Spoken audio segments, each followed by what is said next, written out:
Greetings and welcome to the Pandemic Podcast. Today we address the question of the role of the unions in the coronavirus panic that we've seen over the last couple of years. Now, we've explored many different angles of the pandemic response here on the Pandemic Podcast over the course of the last, 18 months now, over 300 different episodes. But one of the key areas that we failed to look at to this point, to our own detriment, is the role of the unions. Now, on a personal note, I've had a level of skepticism about, a level of interest rather in the role of the unions, given that the power that they have. But our guest today, Ben Irvine, author and fellow of philosophy, is here to give us a really in-depth insight. He's been studying the role of the unions throughout the corona pandemic.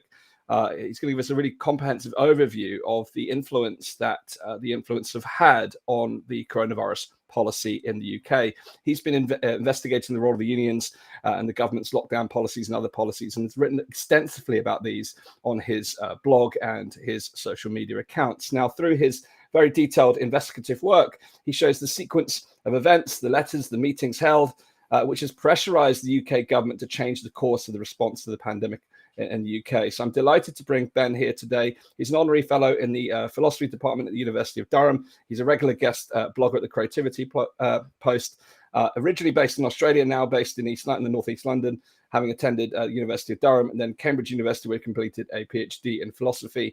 He's was the founding editor of two publications, the Journal of Modern Wisdom and the Cycle Lifestyle, a keen cyclist. But today, here to talk to us about the role of the unions. Ben, it's a real honor and pleasure to have you on the show today. Thanks, Dan. It's a massive pleasure to be on as well. Thank you. Now, your angle on the unions has not been discussed. And I've mentioned, we've done over 300 episodes here critiquing all kinds of angles so far. And in the new year, we're kind of running this sense-making series on what we're calling out the game, trying to understand the mechanics that have led to what we've seen over the last 2 years. So we haven't really seen this spoken about to any significant extent in the media as well. So at least until recently. So tell us what led you to becoming interested in the role of the unions and the policies that we've seen over the last few years? It's a good question. I can't say I'm exactly sure. I know where the germ was. It was at the start, very early on. I kind of smelled a rat. I thought something's not right here. I witnessed Boris Johnson pursuing herd immunity. I witnessed the science advisors saying that herd immunity was the right strategy for Britain. And I was quietly confident that we were going to do the sensible thing as the home of democracy, the home of freedom. We were going to resist this sort of worldwide panic for draconian restrictions and keep calm and carry on. But then during a period of about sort of 6 days, March the 13th to March the 18th, I witnessed Boris cave in. And it seemed obvious to me at the time that he had caved in. It didn't have the ring of being a thought out policy response. It felt more like a panicked U-turn. So early on, my antenna were alerted to the prospect that something had gone on behind the scenes that had influenced Boris. Then everybody sort of went down rabbit holes after that, didn't we? Everybody was thinking, what's the international aspect, the global aspect? What the global institutions doing? What's the Chinese Communist Party been doing? It's all legitimate lines of inquiry. But it was towards the end of the first lockdown, the media became aware that the teaching unions were causing problems in terms of reopening the schools. And at that point, I started to think, okay, there's clearly been a union element to this. In addition to all that, I was very aware from the start that this was essentially a socialism-driven panic, public sector-driven panic. On Twitter, while I was defending Boris on herd immunity and defending the idea of keeping the country open, I was getting so much pushback from socialists, real vicious stuff, calling me a fascist and a murderer and a butcher, all the epithets that were being leveled at Johnson at the time as well. So I always knew there was a socialist element to this. And as that year went on, I started to realize, hang on a minute, I think this has all been driven by the left in this country. And I think that this is probably the explanation for Boris caving in. And to cut a long story short, it was after January the 4th, 2021, when the NEU led a massive teaching mutiny to stop the government from reopening schools properly. On that same day, January the 4th, the government suddenly announced a lockdown, I would say, to cover up the teaching mutiny. It's a spin lockdown, essentially. At that point, I realized, crikey, there is a direct causal influence between union activity and government policy. And I started thinking, what if that's been the case all the way through? And over the course of a year, I've been sort of researching, not in any formal way, but just in a kind of scattergun way, researching the role of the unions and gradually joining the dots to the point when I realized that every single escalation of the entire Corona panic debacle has had a union element to it, driving it forwards. And now, I'm pretty much convinced that if it hadn't been for the role of the unions, none of this would have happened in Britain.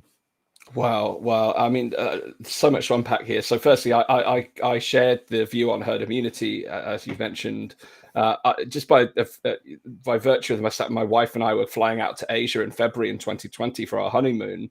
It led me to taking what I would say is an abnormal interest in the current affairs of a virus, because at that point, I'd been planning my business affairs for the year, but there was this emerging.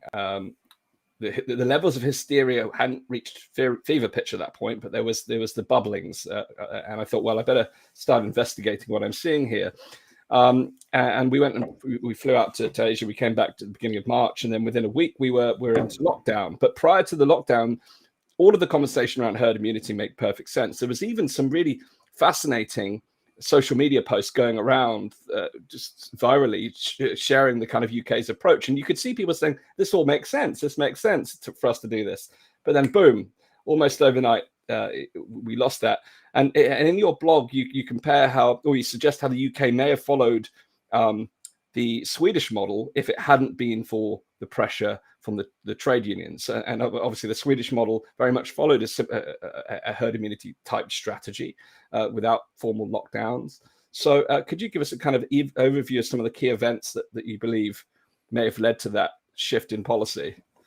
Sure. Yeah. I mean, it's quite fine-grained. I've written detailed essays on this topic. The most recent one was called "The Road to Lockdown," where I go into great detail about the building of the pressure from the unions upon the government. But as a brief overview, well, it goes back to February. The unions were kind of alert to, you could call it the threat. If you were going to be cynical, you might call it the opportunity of COVID-19. But they were alert to it way back in February. And I think the government will have known that the unions were onto this as well. The first sort of major intervention was probably on March the 9th, when Unison started protesting about cleaners being asked to do deep cleans in schools. I mean, this might sound quite trivial, but if you think about it, it was creating an atmosphere in schools whereby teachers thought that the environment was so toxic that even a cleaner couldn't just clean the school in a safe way. The Unison were demanding all sorts of pantomimes like health and safety assessments and PPE for cleaners. So that set the tone in schools.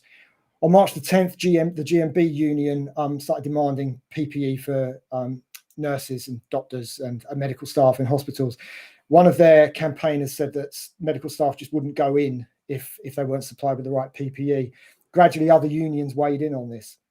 And obviously that had quite a big symbolic importance, because the idea of nurses and doctors having to be all dressed up in these kind of space suits in order to do their jobs properly, I mean, it terrified everybody. On March the 13th, RMT, the Rail Workers Union, they joined with other transport unions in London and said that they were going to take whatever action was required to protect their members. So there was a massive ramping up of pressure on the government from the RMT union, the Rail Workers Union. And then on the 14th of March, the National Education Union, the NEU, they started agitating for schools closures. They started saying, why is Boris banning mass gatherings when he's not closing schools? The banning of the mass gatherings was on the 13th. I think you could probably attribute that to the RMT kicking off. They would have known that mass gatherings would have placed massive pressure on the transport system. And then finally, I won't go into detail right now, but we suddenly get to the 16th where Boris caved in. Yes. On that afternoon, the TUC, which is a federation of unions, 48 unions, they held an online webinar where they talked about a sort of health and safety work from home mutiny, where they were discussing people handing in Section 44 letters to pressure their employers to allow them to work from home. And this wasn't just staff that could work from home, it included cleaners, security staff. And they were also demanding a kind of government intervention to safeguard the income of anybody involved in this work from home kind of migration. That was really a preempting of the furlough scheme. What if effectively they were demanding at that point was furlough. And a week later, lo and behold, the government demanded furlough. But that takes us up to the point when the government started issuing guidance on social distancing. Obviously, it goes further than that, but I'll stop there because it's such a barrage of information, really.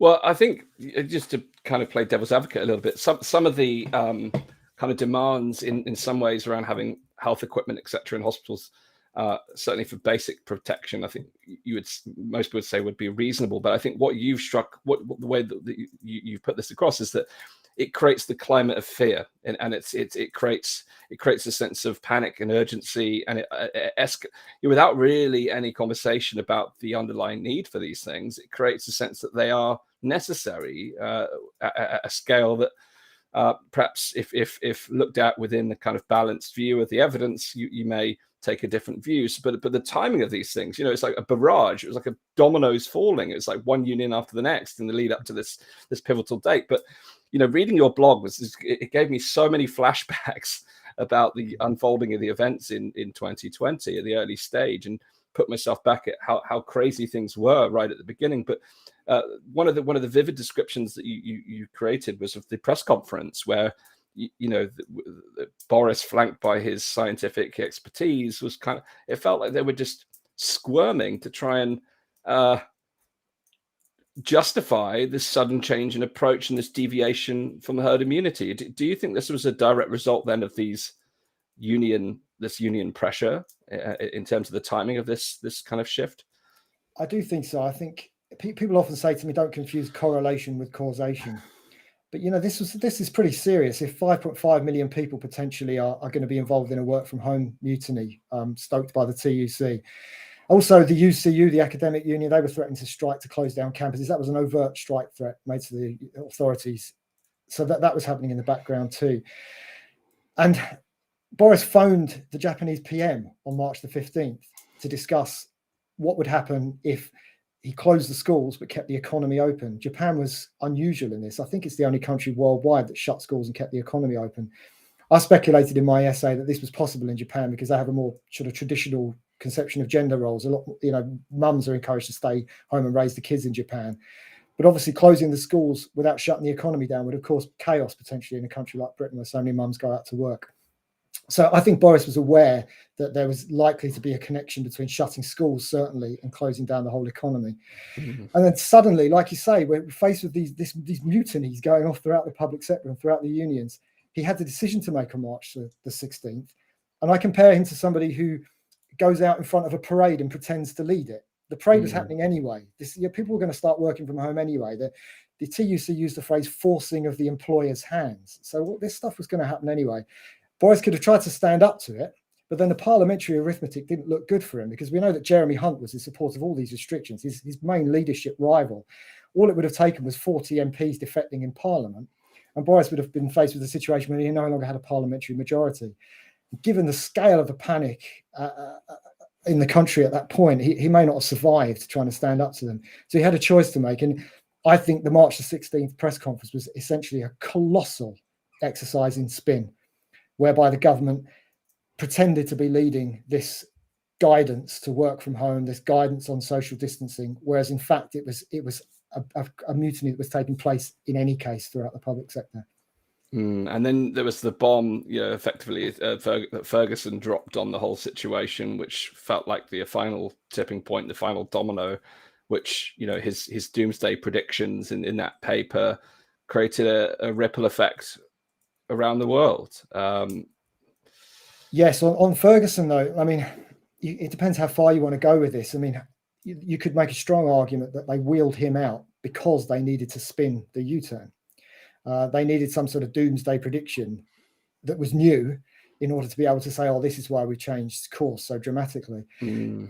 There's also, I would analogize it to the infamous sexed up dossier, which led to the Iraq War. Obviously, I can't substantiate this. All you can do is speculate. But you can actually discern instances in Ferguson's paper that are very, very fishy. He said things like, in the abstract of the paper, he said things like schools and universities may need to close. Well, bearing in mind, on the 16th, Boris was facing massive protest and unrest from the National Education Union and probably the other 8 teaching unions. He was also facing an overt strike threat from the UCU. And he was saying, oh, we're keeping schools and universities closures under review. We may need to close schools and university. Well, it's a little bit fishy, isn't it, that this exact phrase suddenly appeared in the abstract of Ferguson's so-called scientific paper. Yeah. Why couldn't Ferguson be more precise? This is supposed to be a rigorous scientific document. All he could do was tell us that schools and universities may need to close. To me, that's, I asked a lot of questions about the legitimacy of the research. Well, that's fair. And then, well, it created the climate for that conversation. And then, of course, in the days following the 16th, we saw further pressure again from the unions from you've identified in your work, which led to the eventual closure of schools. Could you talk us through those kind of next key steps? Yeah, thanks, Dan. Well, the next major intervention came on the 17th, the day after the government had started advising us to work from home and to socially distance. At that point, bearing in mind it was just guidance, it was essentially no different from what the Swedish government had told its citizens, just keep away from each other, but this is not a law. That was the situation we were on March the 16th. Dominic Cummings has said that there was no plan to lock down at that point. I find that plausible because at that press conference, journalists were asking Boris if there would be a lockdown, and he didn't say yes. He said the usual stuff about keeping it under review. That's coded language, I think, it depends on the pressure that's placed on us and whether we need to back down or not. Well, ultimately, the next day, March the 17th, the National Education Union issued another open letter to the government. This time, they said that if heads made the decision to unilaterally close schools because there were too many staff who weren't able to go in due to self-isolation, then we would support those heads. To me, that's a veiled threat, really, just to start closing down schools unilaterally. That's what the NEU wanted. They wanted all schools to close. That was their stated demand. I think at that point, the government rolled over and just thought, well, we can't keep the economy open without the schools. We can't keep the schools open because they're going to unilaterally shut them. And on March the 18th, the day after the NEU had issued that threat, the government announced that the schools were going to close. On Friday of that week, March the 20th, when the schools actually shut their gates, that was the day that the government announced that the whole of the rest of the country was going to be closing down. And then on the Monday, the evening of the Monday, the announcement was made of a full lockdown. Boris also said that he was keeping lockdown under review. That's exactly the same phrase he used when he described the situation in schools on March the 16th. So I think it's reasonable to assume there was a kind of equivalence between shutting schools and shutting the whole country down. And when the NEU intervened on March the 17th to kind of force the issue, the government's hand was forced also, and we went into lockdown on that basis. Well, now, obviously, the unions represent millions of people in the UK. Do you have a sense of whether this was being driven by the management of the unit? Obviously, a difficult question to answer, but is this being driven by senior officials within the unions, or do you think there was mounting pressure within the unions from its members? I think that's a brilliant question, a really important question. Well, we know for a fact that Mary Bowsted and Kevin Courtney have been leading on this. No question whatsoever about that. They've been agitating for more stringent measures throughout the whole corona panic debacle. But I think that's too simplistic a picture. I think an enormous amount of pressure has come from the membership of the teaching unions, from teachers themselves. I'm always getting told off on Twitter. People say, well, you need to distinguish between teachers and teaching unions. And yeah, of course, I'm not denying that there's been a few teachers who've tried to push back against this. But there has also been a groundswell of support for these measures amongst the teaching rank and file. This is the reality of it. We need to talk about that and address that. Well, I think it's important because this is such a complex web. I describe it as a kind of yarn ball here, where there's so many different strands, and we'll comment on the globalization of it all later on. But this whole chicken and egg argument of where did the fear begin and where does it end, and is it the popular, is it the fact that pandemics and politics don't mix, and the fact that governments is pandering to the public opinion? We saw that there was a petition to the government that had over 400,000 signatures saying we need to lock the country down. You've literally got nearly 500,000 people saying shut us down, and then you've got the unions piling pressure on. This culture of fear that had emerged. We can see from what you've described so far how that culture of fear was manifested in different settings, from workplaces, education, etc. And unions may have played a role in that. But of course, wherever the fear begun, it then became mobilized and weaponized in many ways, you could argue, through the unions, which led to significant pressure on the government. Now, Why do you think the government felt so compelled to give in to this pressure from the unions? Do they have a history of giving in at this magnitude? Well, this government doesn't have much of a history at all, so I can't really say. But I mean, we know that when Cameron was in power, his chief advisor, Steve Hilton, said that the bureaucracy masters the politicians. He said that sometimes he and Cameron would wake up in the morning and read the newspapers and discover that there were initiatives being implemented in the public sector that they didn't even know about and they didn't even agree with. And it was happening anyway, spontaneously. There's something like 6 million people work for the British public sector. They're more than capable of doing things on their own. So I think there is a precedent for this sort of union-driven policy making. And we know that this has been going on since the 1980s. We know that one of the defining aspects of Thatcher's premiership was having to stand up to these unions, and they ran amok in the 70s. And she was elected on that basis. Some people are now calling this a nuclear winter of discontent, and saying we need a turbo Thatcher to come in and face these guys down. So I think there's certainly a precedent for this dynamic between the unions, the public sector, and the government historically. I think, we've seen this as a highly politicized matter, and that the traditional notions of left and right have played out in very different ways throughout the pandemic, and the left side of politics has been woefully absent in contesting and providing challenge and opposition to any policy, and speaking to the left side of it, if the workers felt like they needed protection, then it's obviously the union's role to provide that. But my question becomes, where is the scrutiny of that demand? Because the whole situation over the last 2 years, Laura Dodsworth talked about it on the show when we talked about her book, The State of Fear. The cultivation of that fear and this kind of mindless acting without evidence has been pervasive. So what level of scrutiny do we need to place upon the unions from here? Because if they've had such a significant role, we surely need to challenge the evidence base that they've been using to drive policy. Absolutely, yeah. Well, I couldn't agree more. Well, the evidence base was never there, because herd immunity was always the correct policy. I mean, they said that this was a mild virus for the great majority of people. This was said in the run-up to the massive capitulation, and it was even said on the day of the capitulation. Chris Whitty stood up and said, you may ask why we're doing anything at all, because given that this virus is mild for the great majority of people. But also ethically, given that we're all supposed to be pulling together, if the virus is affecting people indiscriminately, what right do these unions have to say that we get to, ensure our safety by working from home? They were perfectly happy to thrust other people out into the front lines. Speaking as someone who was a delivery driver, I've been a delivery driver for 10 years, making extra money to fund my writing career. The job was incredibly intense during that time. It went from being a sort of dossy job to driving a Grand Prix, driving 2 Grand Prix every night, 40, 50 deliveries, sliding around in the snow. I even crashed into a lamppost at one point. These unions, they didn't give a damn about my welfare at that point. So I think, we need to challenge the evidence base. Herd immunity was always the right policy. It was about young, healthy people keeping calm and carrying on and bearing a burden on behalf of the vulnerable. It was the wise and humane policy. So on scientific and ethical grounds, the unions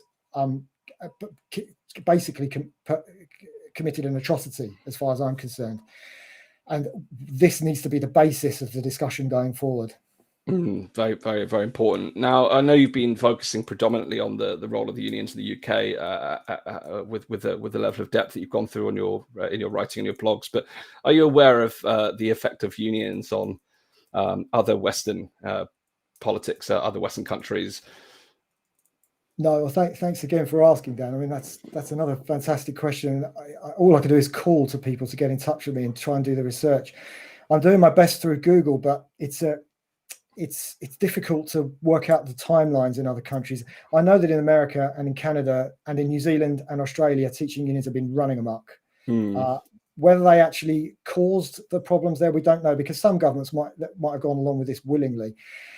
Interestingly, in their webinar that I talked about on the 16th of March, the TUC, when they were talking about this work from home mutiny, they said that something similar had happened in Italy.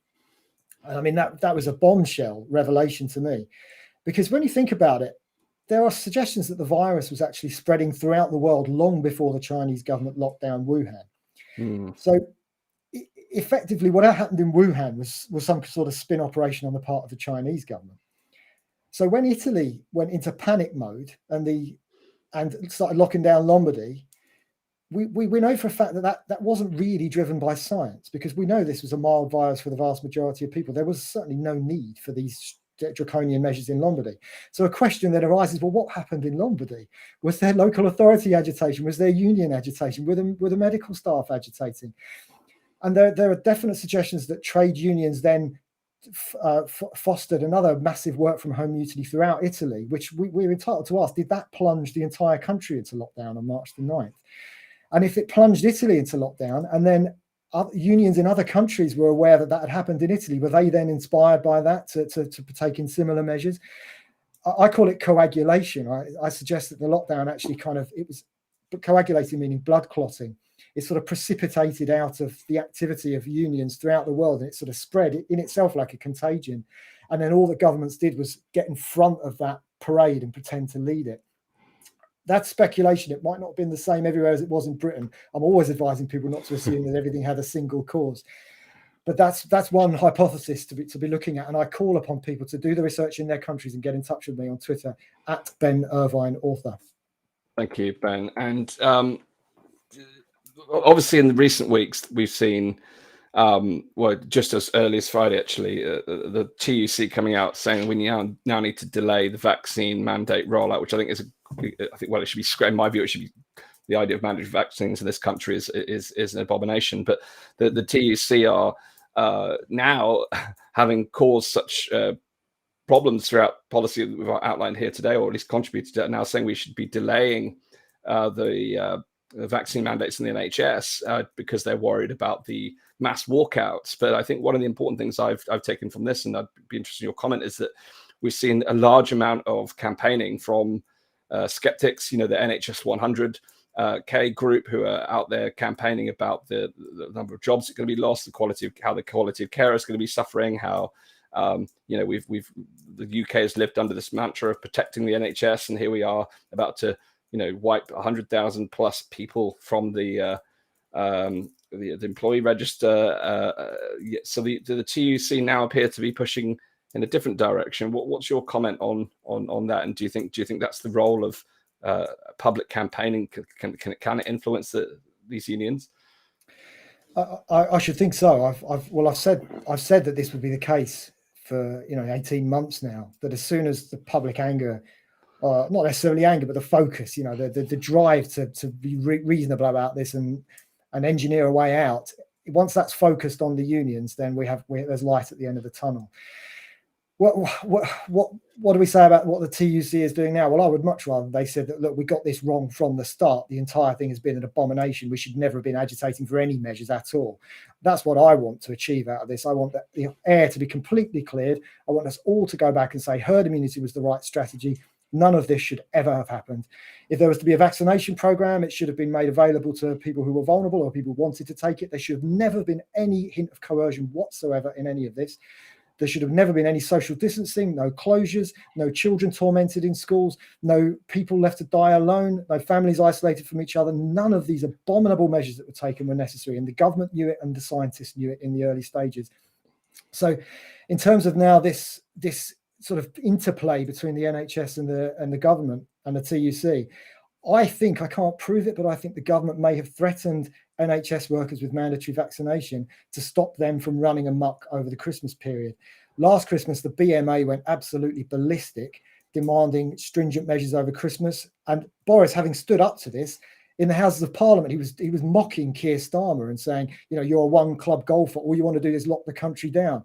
This was a kind of overt statement of lockdown scepticism from Boris. And under pressure from Chan Nagpal, the chair of the BMA, he suddenly caved in on March the 19th, 2020, and the whole country virtually was in lockdown over Christmas. So the government will have known that the doctors were capable of causing them a lot of problems over Christmas. And we know why doctors don't want a lockdown, why they would want a lockdown over Christmas, because it's their busiest period. You know, everybody's coming in slaughtered with their stomachs pumped and everything. They're having to deal with a winter respiratory virus. It must be tough for them. So I think the government said, look, if you try to force us into a lockdown, we will retaliate with mandatory vaccinations, which will decimate your workforce. It's a kind of mutually assured destruction, because if the government goes ahead with this in April, it's going to decimate the NHS workforce, which is going to cause problems for the government. But I don't think either side wants this. So based on that threat, I think the NHS and the doctors, BMA, have backed down and not forced through restrictions over the Christmas period. Yeah. I mean, that's interesting.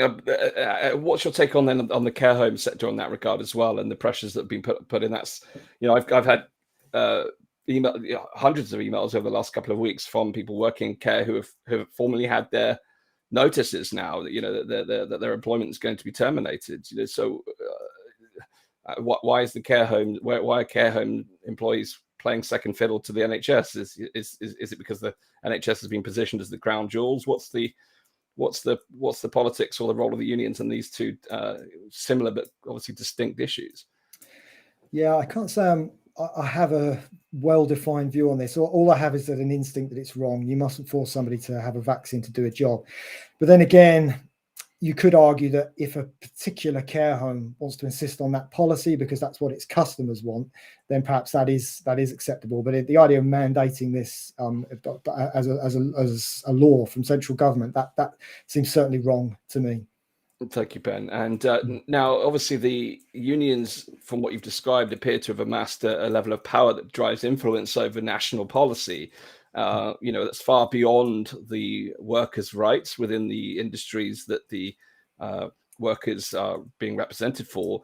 And to have this level of influence over government policy at scale that affects every one of us quite clearly, you know, particularly as we've seen this widespread collateral damage, this lasting harms that are going to extend for years, if not decades, following this pandemic response.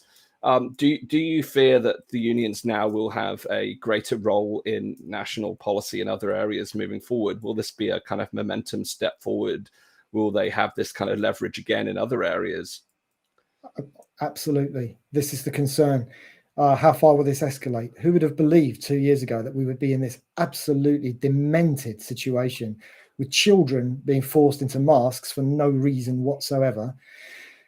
It takes your breath away that this is occurring, and we can only imagine how far they could go, these lunatics, in pushing through whatever deranged measures that they deem fit in any particular situation. So it's absolutely essential that they're confronted now.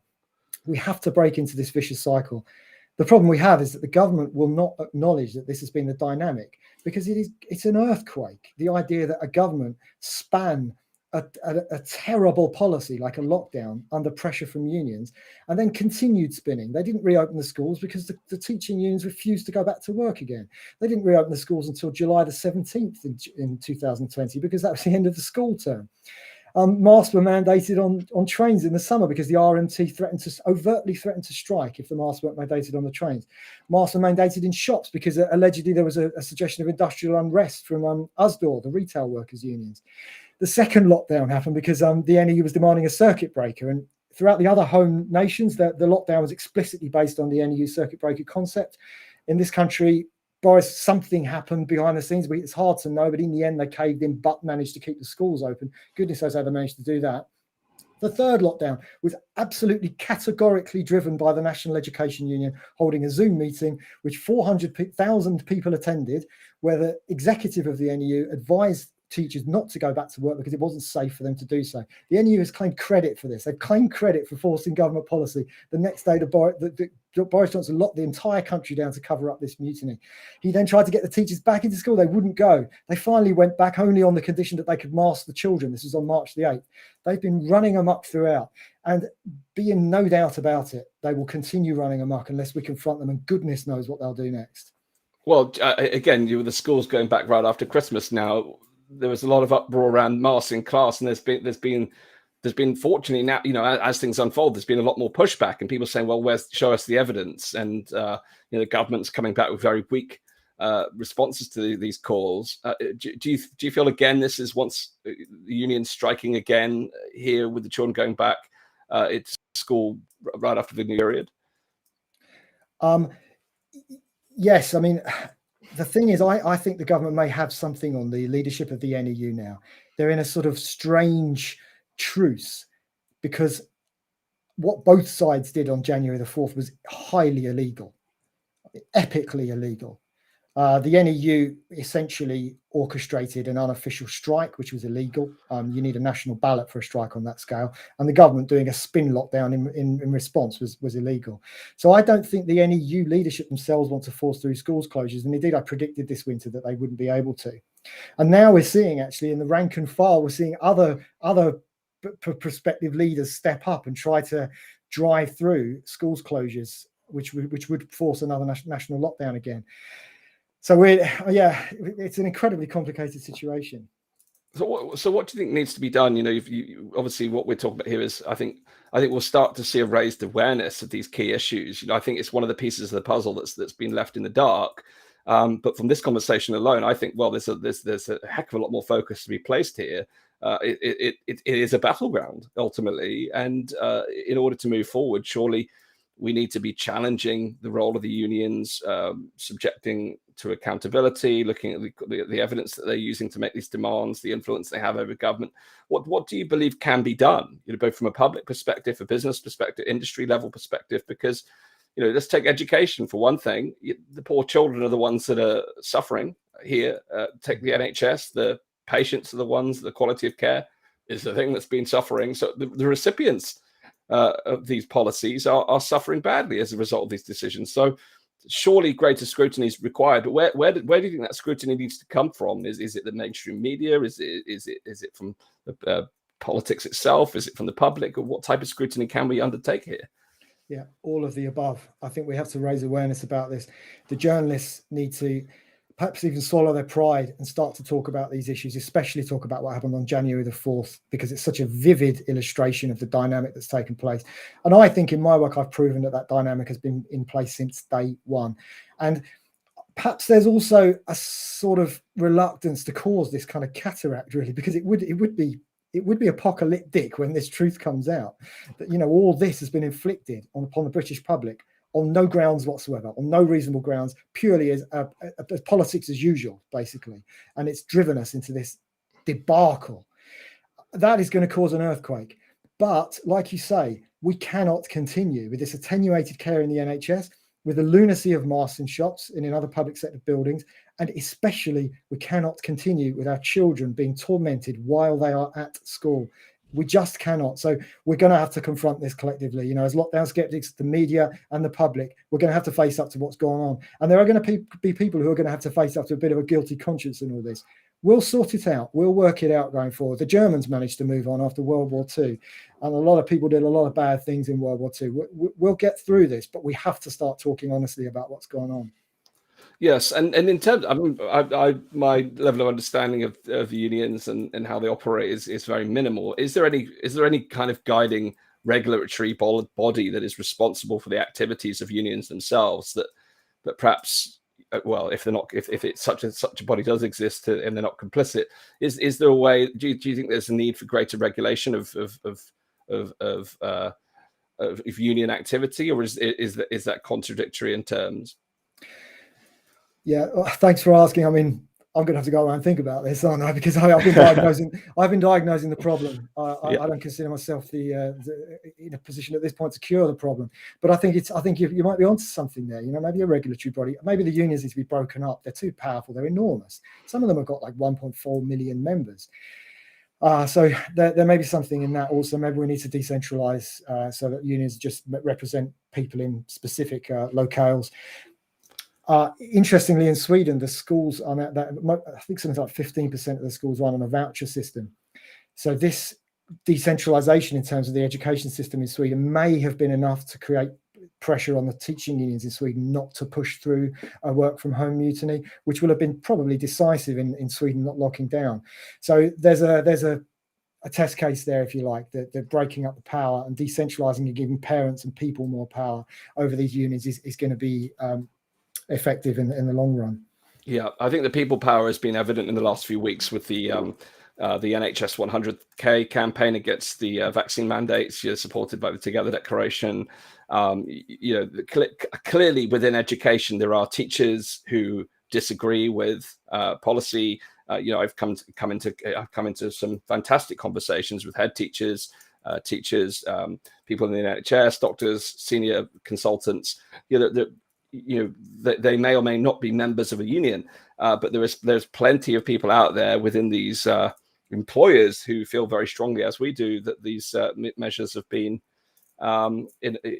inappropriate is not a strong enough word, but in polite circles, that's how we might describe it. But it is time to take action, and I think what we are seeing is that the public, if the public, the awareness of the problem, Ben, is very much the first step, and having that strong awareness enables us to look at solutions. And I think we are starting to see a pushback from the public and from loose grassroots bodies that are taking on their own role to represent different workers in different ways. And I think more and more as this evidence you're presenting becomes public knowledge, I think we'll see a lot more pushback yet again on this level.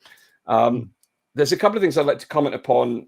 We talked about the role of the unions in the future. Just very briefly on that, I saw the TUC is calling the government to establish essentially a permanent reserve for furlough in the future, stating that the economy is likely to face significant risks again in the future, whether that's climate change and the transition to net zero, or new technologies such as AI or other pandemics, and basically setting precedent for this type of behavior again in the future. And one of my biggest concerns from what we've seen in the last 2 years, which links also to the international pandemic treaty that the World Health Organization is pushing, is that a lot of these things could be normalized by the central institutions and trade unions in this instance.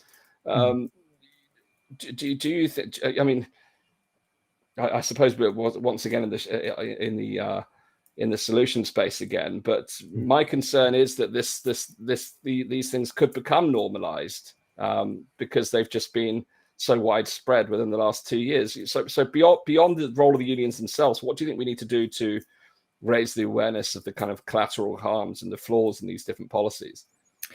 Yeah, well, respect to you for talking about solutions, because I didn't come on here to just bang on about my previous research. Having a conversation about this stuff is useful, and useful to me too. We're going to need to be in a situation where we emphasize democracy. If you look at graphs throughout Western nations, the support for democracy has been plummeting over the last few decades. We need to start to educate people about what democracy means. It means power for the people. It means freedom. It means accountability of government. So the union role is going to be part of that broader discussion about what's the point of a government? Well, it's there to represent the people who choose their representatives, and they choose their representatives based on how they want to live their lives. We cannot be in a situation again where unelected giant bodies like unions are getting to dictate policy for 66 million people via a kind of stooge government. We cannot allow ourselves to get into that situation. And ultimately, the democratic principle is going to help us unlock things on the global stage as well, because I often get accused of ignoring the bigger picture. I don't want to ignore anything that's contributed to my life and other people's lives being made a nightmare over the last 2 years. I'm not foolish enough to do that. So when we talk about the bigger picture, well, democracy is going to be important there, because these international organizations, they're not democratically elected. And if they are throwing their weight around and causing restrictions upon our lives in this country, and if this is going to have a climate aspect to it going forward, which is going to be increasingly balmy. I mean, there's always going to be weather, so there's always going to be they're always going to have a pretext for throwing their weight around. So we democracy can unlock that problem too, and enable us to push back against the global organizations. So, as a philosopher, well, maybe I've just given myself a bit of work to do, but we need to start publicly. We need to start talking about this stuff. And there's too much finger pointing. There's too much mudslinging. There's too much, the media's got this kind of gotcha culture. We need to go back to almost like a seminar room type discussion where we can say, look, what do you really think about this? Let's explore this. And if you say something that sounds a bit too edgy and a bit too out there, we're not going to jump down your throat, because we're going to appreciate that you try to talk honestly about this stuff. Because in the end of the day, realism and honesty and trust is what's going to get us through this and going to stand us in good stead going forward. So those would be the principles that I think we need to put front and center of the national discussion. Yes, well, on that, I saw a fantastic quote this morning, which was entitled "Journalism 101," which said that if someone says it's raining outside and another says that it's not raining, it's not the job of the journalist to quote them both. It's the job of the journalist to look out the window and find out which one is true. You know, it's this. I mean, I've just been reading the book by Frank Freddy, Where Have the Intellectuals Gone, and it speaks to this piece around the lack of pursuit of objective truth. That's without getting existential in terms of our discussion. I'm sure we could expand on that completely within this conversation, but the idea here is this public debate around these issues and be able to get to the facts, which is ultimately what we need to do in order to both learn from what we've done, but also to move forward. I do very briefly want to, as we wrap up, talk about the role of the globalization. You know, you hinted about that, and I think as I agree with you. I think this is a complex environment where there's no single determinant factor in what we've experienced. I mean, if I was to kind of transcend what's been happening, taking the role of the unions, taking the role of the global institutions, this principle of centralization of power rings true across both those dynamics. So whether you're looking at opportunist organizations like the WEF, for instance, or you could even, as you argued at the beginning of this conversation, suggest that the unions have been opportunistic in this. In many ways, it's that amassed power. But do you think the role of the unions is isolated from these other unions, or could there be a confluence of drivers here, relationships between the unions, for instance, and these global corporations? I mean, I want to reference, particularly in the education sector, there's teachers' unions have been pursuing this education technology that is driving schools into the fourth industrial revolution, with partnerships to UNESCO and the WEF. So are these unions also being influenced in, if the government's being influenced by the unions, are the unions being influenced by these global organizations in addition to their own causes? Yeah, another brilliant question. I mean, surely that will have been the case. They will communicate. There are organisations, I think, like an international TUC as well, and they will have been communicating with each other. My only hesitancy on this is that I'm reluctant to take responsibility out of the domain of individual people. Because like we were talking about before, there was a groundswell of support for these measures among teachers, and I think that this TUC work from home mutiny was probably bigger than people realise. Maybe even the National Union of Journalists were in on this as well. And if we keep talking about these kind of higher level global abstractions, it's a little bit like passing the buck. It's kind of like light shimmering on the surface of a lake. It's there, but it's not the lake, and we need to talk about what really drove this, which was the decisions of individual people. And unless individuals start to take responsibility, this kind of thing is just going to happen again and again and again. Ben, you make you're a man from my own heart. You speak exactly to what I believe. It's my as we go into the solution space, the more distant the reality becomes, the more institutional it becomes, the more difficult it becomes for us to take agency. That, what you spoke about a moment ago about the role of democracy, decentralization, localization, that requires us to become empowered in order to, rather than play this finger-pointing game of blame. And we do need to actually be proactive in affecting change. That becomes very difficult if we muddy the waters with these very distant. To me, it's very important that we assess every, to unravel the yarn ball, as we've been doing here with the unions, but to look at every, as we're doing here on this Calling Out the Game series, is to look at the different influences that have, and the role that they've played and the magnitude that they have in order that we affect change on an individual, local, national, and global scale moving forward. But we can't do that if we're simply looking at a distant horizon without being able to put the power back in our own hands. Yeah, I completely agree, Dan. I would gloss that philosophically as well. You talked earlier about objectivity. Well, when you kind of center yourself as a person and you become self-aware and you're aware of your own agency and your own responsibility, your own capacity to choose, you also become more realistic, because you calm down and all the nonsense that's flying around your head just settles, and you become aware of the environment around you, what's actually really happening. So there's a link between those two things. Once we put individual agency back into the picture, I think we'll also put realism back into the picture as a side effect, as it were, or as a concomitant of the other.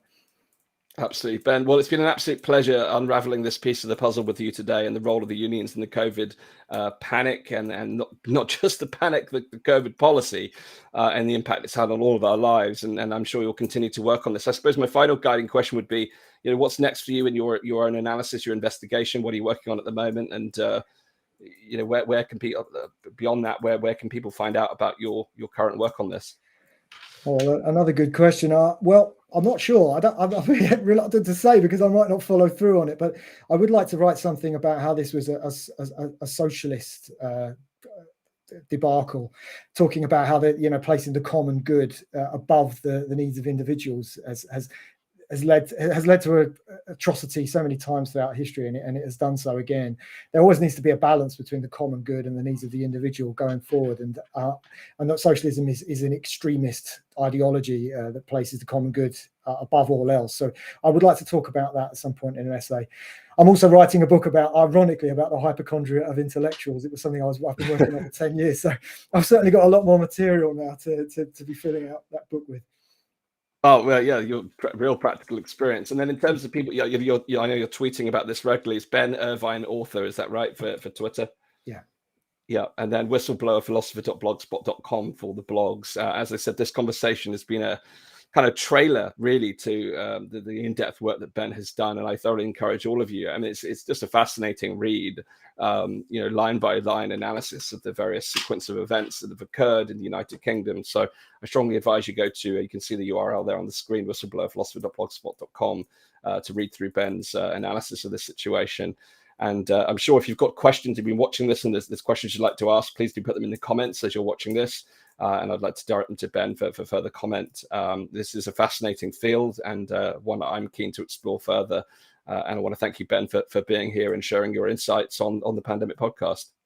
Well, thank you, Dan. Yeah, thanks so much for having me on. Thanks for the wonderful work you're doing. And it's been a huge honor and also a pleasure talking to you. Thank you. Thank you, Ben. The last thing for you at home is, please, if you haven't done so already, take a moment of your time to go to danjgregory.com/pandemic. You can join our mailing list for free, where we send regular updates about our guests, such as Ben today, so that we can keep you informed as we ask the questions in order to try and make sense of the things that don't make sense in the world here on the Pandemic Podcast. So just take a moment of your time to join our mailing list, and we'll keep you up to date with fantastic conversations like this one. Thank you very much, Ben, and thank you to audience. And I look forward to seeing on our very next episode here on the Pandemic Podcast.